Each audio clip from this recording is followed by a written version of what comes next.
And thank you. A mother filed a lawsuit against the Norfolk Sheriff's Office and the city. It's been almost a year since her son, 17-year-old Cottrell Washington, died while in custody. He was found unresponsive in a holding cell at the courthouse, rushed to the hospital, and died the next day. He was at court that day on charges related to an incident at Maury High School. Our Aesia Toliver talked to his mother's attorney today. Aesia? Well, they believe the system failed to protect Cottrell, who had a long history of mental illness, specifically suicidal tendencies. The lawsuit says in the months before the incident, Cottrell tried to commit suicide multiple times. The document says he drank Pine Sol and tried to jump in front of a moving car. His mother and her attorneys say it was all a cry for help, and the system failed him. We're not going to leave any stone unturned, and we're going to let the light shine in. 17-year-old Cottrell Washington was found unresponsive in a holding cell at the Norfolk courthouse last November. He was in his cell alone when he tried to kill himself.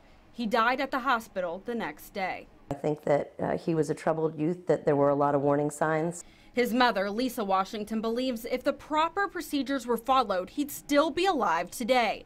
So she's filed a wrongful death lawsuit against the city, juvenile detention center, and sheriff's office. Earlier this year, an internal investigation into the teen's death by the sheriff's office revealed no foul play, but did highlight procedural oversights by local law enforcement. Plaintiff attorneys Michael Goodove and Beth Ufkis are handling Washington's case. I think what you will find throughout this case is that there were multiple failures that were completely preventable. The lawsuit says when the Norfolk Juvenile Detention Center employee turned Cottrell over to deputies, nothing was said about Cottrell's suicidal tendencies. The documents say prior to his court appearance, deputies put Cottrell in handcuffs, leaving one hand out and into a cell outside of courtroom 5B. He went for an hour in the holding cell and was never checked on. The paperwork says during that time he was able to wrap the drop chain from these cuffs around his neck twice, ultimately killing himself. Norfolk Sheriff Joe Barron told 10 on Your Side previously that his department strives to check on people in holding areas every 15 minutes. If these failures were timely addressed and appropriately addressed, Mr. Washington would be here today and he'd be getting the help that he needs.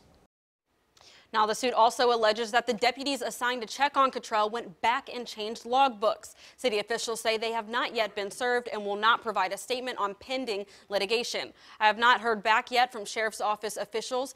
Goodove says the next step is the lengthy discovery process. It's a story we'll continue to follow. I'm Aesia Toliver, 10 on Your Side.